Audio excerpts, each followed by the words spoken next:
Hello, and thank you for joining us here at Healthy Living. I'm your host, Dr. Cathy Lomartra, and this is a show dedicated to educating and empowering you, the viewer, in matters of the body, mind, and spirit. With me today as my guest is Lisa Hayes, owner of Kabuki Helps, which is a company geared toward educational and fun materials for children to learn with. Lisa, welcome. Thank you so much for joining us here today. Great. Thanks for having me, Dr. Cathy. My pleasure. I was excited to have you as a guest. How did your company start?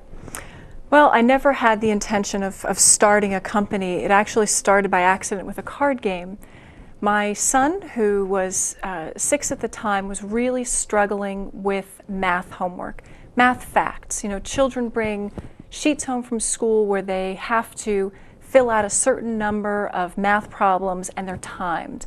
And he found that very stressful. So I came up with a little game to help him get through the math facts without making it stressful. I made it fun. So from there, I thought, well, if I could do this, I'm sure that there are other parents and other teachers who've also created items for kids to make learning less stressful. And that's what healthy living is all about, is less stress on everybody. What was your first product? The first product was my card game. I learned to manufacture it myself. I learned all about production myself. And my son was a great piece of developing it. He has the viewpoint of a young child. So he helped me design the backs, and also he helped me design some of the cards, how they would work, because I would do something, he'd say, "Mom, that's boring." But it all became a game to him, even though he was learning math all along the way. And what a great project to do with your son together. You developed this, which probably took off even more of the stress because he was in on the process and loves doing it with you. It's something we did together that made it special. Yes. Why do you think it is that homework causes stress? I think it's because you have to do it. It's not a you want to, it's a you must. It's I think the same with work, it's the same with kids, that you have a fixed time period, you have a fixed responsibility. That's stressful. What if you fail? But by making a game out of it, you take away that stress. You're still learning, but it's not a you must, it's a because you want to. Right, and it's when something is fun, it takes a lot of the pressure off the child and off the parents, because parents today have children and a home or often work, a full-time job each, and then you want to make sure that you're feeding your kids well, so you have to have dinner and shop and clean and do everything associated with managing a successful home so that the children can go out and learn. So anything that's going to make the learning fun, usually at the end of the day and the weekends, is going to be something that the kids are going to really want to do.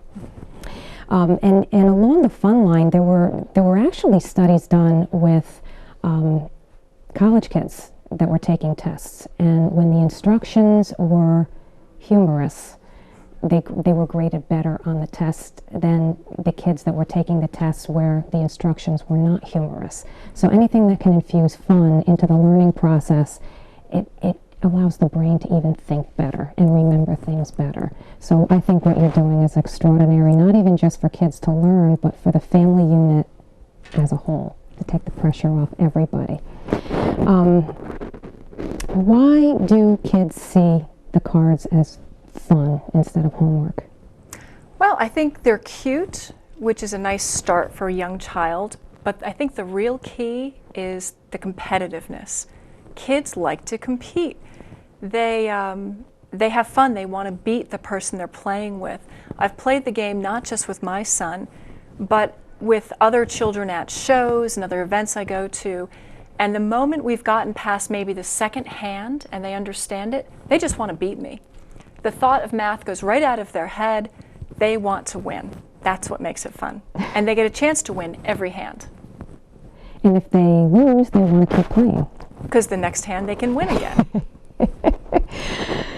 It's a great game. I can't wait to show the audience how we do this. Does the game replace the need to do homework? No, absolutely not. The game enhances homework. My son, again, he's still young and he's still required by the school or by the teacher to do a little bit of math each night or at least each week. And he still does his times tables and he still does math reflex on the computer. But this is a nice break for him that sometimes when I'll say it's math homework time, instead of saying, oh, I've got to do my times tables again, he'll say, want to play, Mom? And we'll play. And that counts toward his homework because it's addition, subtraction, multiplication. It's the things he needs to be doing. He's thrilled that it counts as homework. And what would you say the age is that the game is geared toward? Well, there are different rules. There are different levels of rules. The youngest child who can play this is really a child who has an understanding of numbers. The first level is recognizing greater than and less than. But then it goes right up through. You can play, kindergartens are addition, then first and second grade is addition, subtraction. My son's now in multiplication. The only thing is there's no division in this game, but everything up to that, as well as math logic. And I even had a couple of college kids play it. Now, granted, there might have been gambling going on, but they still had fun. It's as simple a game as playing 21, and there's still that little challenge. So really, 4 and up. Well, it sounds like you might need to create another game for division. Maybe that'll be my next one. And would you show me how to play? Absolutely. Okay. Now, I've got to ask you, would you mind regressing for me? I need you to regress to about 7 years old. That's okay? Easy. All right. So this is the game. It's called Matics, which is short for mathematics. And it comes with all the instructions. But basically what you do is it's a 2-player game. Did you shuffle these? I set the deck. Shh. Okay, so it's a 2-player game. Each person gets half the deck, and all you do is I'm going to show you the challenge game, which is really the level for anyone from grade or age 6 through adult. Okay, so we're going to each turn 2 cards over. Now, the one rule which is consistent in this game is you must verbalize what your total is, because I have seen kids cheat. They'll look at these numbers and they'll realize they have more, but don't add the numbers up, and they'll say, oh, I have more. Make them say it out loud to make sure they're getting the math. So I have 2. What do you have? I have 8 and 6, which is 14. You have 14. Now, just to point out, being that you're 7, if you needed to, you could count the spots. That's why I have the spots on here. And this is why poker cards don't work, because I tried that too. Somebody said, well, just use a poker deck.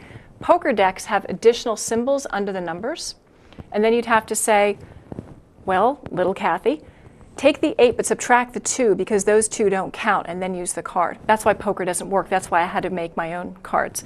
But again, for young child, you can add them, but you have 14. I have 2. Now, this is the challenge game. So because I have less, I have the option of turning a 3rd card. If I turn a 3rd card and my 3 cards beat your 2 cards, I win. If my 3 cards are less, then you get all 3 of my cards. So the question is, do I want to risk that 3rd card? In this case, looking at it logically, you have more than 10 more than I have. So I'm not going to turn a 3rd card. I'm going to lose. All right, so you win this hand because your number's bigger. So I get to keep all the cards. You get to keep the cards. So then it would seem to me that the object of the game is whoever has the most cards wins. Whoever has the most cards. But let's try one more hand. Yeah, gotcha. Hopefully we'll be close enough to challenge. Okay, so I have 11. What do you have? I have 6 and 2 is 8. So you get to turn a 3rd card if you think you can beat me. Let's see. 11, 8. I'm going to turn over a 3rd card. Ooh. So now I have 11. What do you have? I only have 10. So now I win. You risked it. Okay. All right. Now, as a child, as a 7-year-old, as we're playing this, what are you thinking about? We're going to do one more hand so that I can beat you. That's right. You want to win, right? And kids want to win. As the parent or the teacher, what I'm thinking about is you just did addition. You just did subtraction because you had to compare the 2 hands, and you had to use logic, right? You had to look and say, is there a way I can win by turning a 3rd card? Is the difference less than 10? So that's what I'm focusing on as the parent. Addition, subtraction, logic. You as the kid, you want to beat me, right? I so do. that's my game. What do you think? No, we got to do one more deal breaker. She really here. is 7 now. Okay. I have 5. What do you have? I have 13. Oh, so I get the chance. It's a big risk, but I'm going to risk it. I need an 8 or better. I have 10. You have 13. You win that hand. Yes. All right. This can absolutely be so much fun. And even if the kids don't know the numbers, they can count the symbols that are in the center. And these cards can also be used, as the child progresses, they can be used for multiplication. Sure. You just multiply, and whoever has the larger hand multiplying wins the hand. You don't get that challenge part in there, but that's okay. You're still winning each hand. And these are adorable. There's a little monster on the front with Matics. And my son helped me design this. He said that the monster had to take a bite out of math, and so he did. That's why he's biting it. He did, and then he took the bite, and then he walked to burn out the calories. Always thinking health. I did say, these are adorable. I love this. Thank you. All right, let's see. Now, I know that you have Kabuki Helps Company. You started the company with your game, and this is just genius. Compliments. This was so great and so fun. Do you have any other math games? I do have some other math games. I didn't bring them to show you today, but if I could just tell you about them. Sure. I have some games. They're made of wood. They're handmade, and handmade in Virginia by an artisan. And what he did was he hand-carved cubes that create a game like Sudoku. So adults love Sudoku, right? But what is it? It's all logic. It's figuring out how numbers work. And this is the child version of Sudoku. Again, like this game, the game grows with the child. These are blocks with 4 sides. And if you match up one side, that's for the very beginner. 2 sides a little more advanced, 3 a little more advanced, and then really 4 for adult.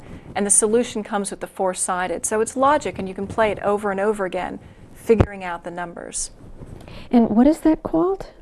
It's called the Bewitching Cubes, because you will feel bewitched if you can't get that solution. And let's see.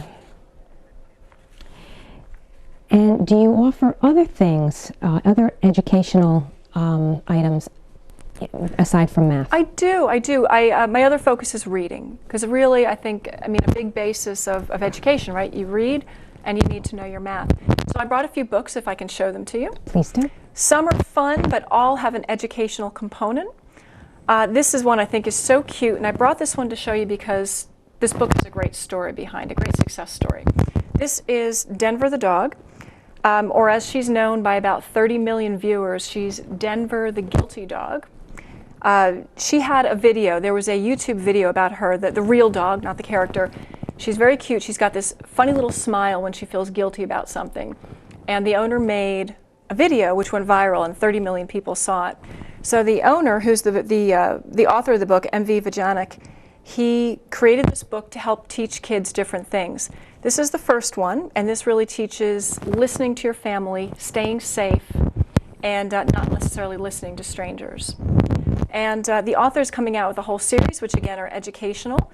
They will be tours by Denver the dog. She's going to take kids to national parks and other wonders of North America that are man-made or natural wonders of North America. Oh, interesting. So anyway, can I show you another one? Yeah, absolutely. I love this one. This is another great stress reducer. This reduces stress for both kids and adults. This is a travel journal. It's called The Inspired Pencil. And the author, Kim LaCroix, made this. She's an educator. She's been an educator for years and years. And as any parent would know, when you want to go on a trip, the teacher will say, keep a journal. Have the child keep a journal so they get something out of it. So you go and you buy a notebook and you hand it to your child, who gets in the car, looks at the notebook and says, are we there yet? And stress goes up for both the parent and the child. They want something to do. So this journal, I think, is just brilliant. It has pages that talk about the trip. It's little starters that help inspire a child to write. Writing home, autographs, who did you see, where did you go, what did you like, what did you not like, right? What's the yuck, what's the yippee? It's just writing prompts. But here this reduces stress from your trip because your child has something to do.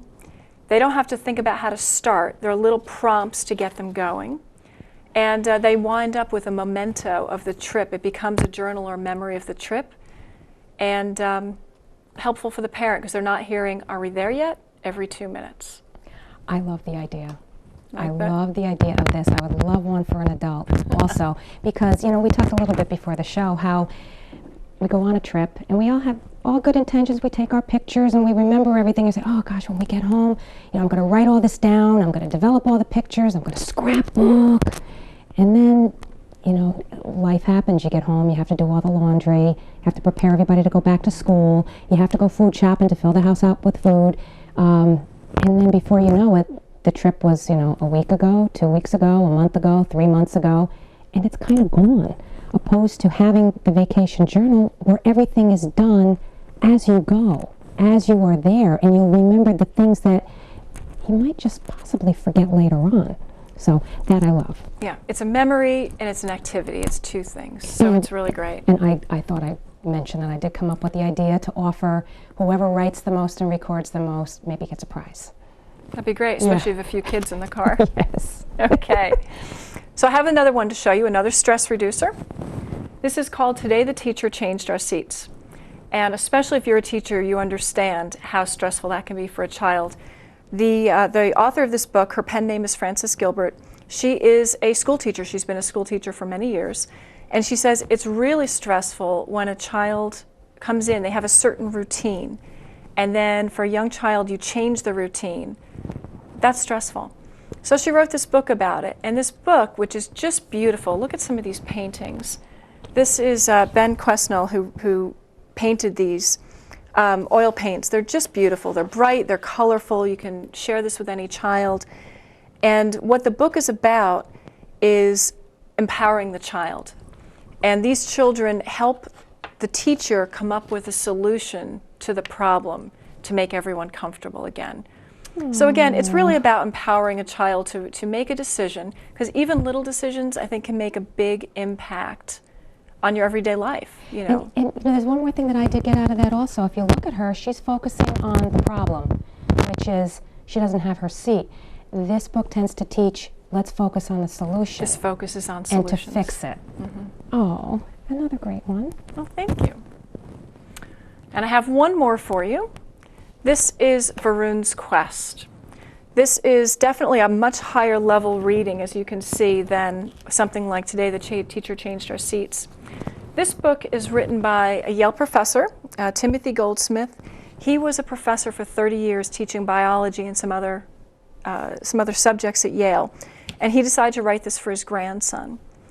And what I love about this book, I've read the whole thing cover to cover, is that once again, it teaches in a fun way. I don't know about you, but I know that when I have to learn something in a classroom environment, I shut down. When a teacher comes to me and says, now I'm going to teach you about, for example, sonar. It's like a curtain goes down. I'm trying to focus, saying I need to remember everything about sonar. And I think just that focus makes me forget. But now you have a book like this where this teacher, he talks about sonar. He talks about bee communication. He talks about flowers and other biological things. But it's all in a fun story. This is by no means a textbook. And it's a story about an elf and a little boy. They go on a journey together, and they learn all these things. And just beautiful illustrations, very realistic. And you learn all these things, and you leave with a wonderful understanding about biology. But again, it was just a fun story. The kids, I don't think, realize when they're learning that it's all real. It's real stuff. And it's very empowering. Like I said, the story about the sonar. My favorite character was William the Bat. He's a very cantankerous bat. But he explains in a very plain language how sonar works. And after I read that, I felt empowered that I could go to a young child and explain sonar in a fun way and have them understand it. So great book, great way to learn. Well, it sounds like you have an amazing company, and you're doing amazing things, and I can hear the passion in your voice, and you know your material, and to be able to pass that on to both educators and children as well. What's the vision that you see for your company? Well, you just mentioned the passion, and I really am passionate about these things. I love every item I sell. But the nice thing is my authors and my artisans love what they sell. These items are not mass-produced in China. They're not made by a think tank. They're made by teachers, educators, parents, people who have that passion. And so my vision is to move forward with this and find more products that are going to help kids. And the other part about my company, which people sometimes say to me, what is Kabuki Helps? Like, why help? And the reason I called it Kabuki Helps is because I'm trying to help 3 different groups of people. One is the kids. I'm passionate about helping kids learn. I have 3 kids of my own, and so it's nice to be able to help them out. The other part, though, is that I like to give back, and with every sale, a portion of that goes to charity or the school. So I can help charities and schools raise money. If they talk about my website or about my company, when someone goes there, all they need to do is sign up, and the person buying selects their name, and a percentage goes right back to that organization. So I feel like I'm helping them all the time with every sale. And then the last group that Kabuki helps is these artists and artisans. These are all independent creators. They have bankrolled their own production. They have done the writing, the editing, the layout. They've done everything themselves. They're independent. So I feel like I'm helping give them a voice and a marketplace for their very special products. It sounds amazing, and I'm just so happy to have had you as a guest. Do you have any success stories of any of the educators and authors that you've met, or any of the children that have played the game? Is there anything that you have in mind that you really would enjoy sharing? Well, I hate to say, I want to keep it close to home, but my own son, he used to cry. I mean, that's the one I can see, that's the one I think about. When it came time to do math homework, and I said it was time to do homework, he would literally slide under the table. And I've had other parents tell me this too, that the child just withdraws. And when it became a game, he stopped doing that. Homework went from being stressful for me and a 40-minute ordeal to relaxing. And now mind you, after we play the game, he'll move on to his regular homework, but the mindset is fun.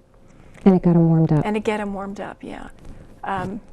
Another, just the excitement of the game. I had a little boy once, I was at a show, and we're playing the game, and he says, "This is the most awesome game ever." And he ran to tell his friends, and I thought, here's a kid telling other kids that math is awesome. He doesn't realize that that's what he's doing. He was spreading the word. That was really exciting to see a kid tell me that math was awesome. So, are any of the authors someone that perhaps has an interesting background you'd like to share? Aside from you, of course. Aside from me, Frances Gilbert actually has a very interesting background. She grew up in World War II England, so she has this wartime background. She immigrates to the U.S., becomes a teacher, and now goes on. This is not her only book. She's written, goodness, I think 6 or 8 books at least, all about these problem-solving issues. So it's interesting. She's had a very colorful life, and you can see the color in her books, just the illustrations she chooses, that she loves this, and she's got a passion for kids. All right. Well, I thank you again for being a guest. Would you like to give the viewing audience your contact information? I would. My website is kabukihelps.com, and you can reach me with any questions at info@kabukihelps.com. Thanks. You're welcome. I'm Dr. Cathy Lomartra, and my contact is kathycan.com or 203-488-0073. That's all for today. Make every day a healthy day, and always remember to celebrate it. Take good care. See you soon.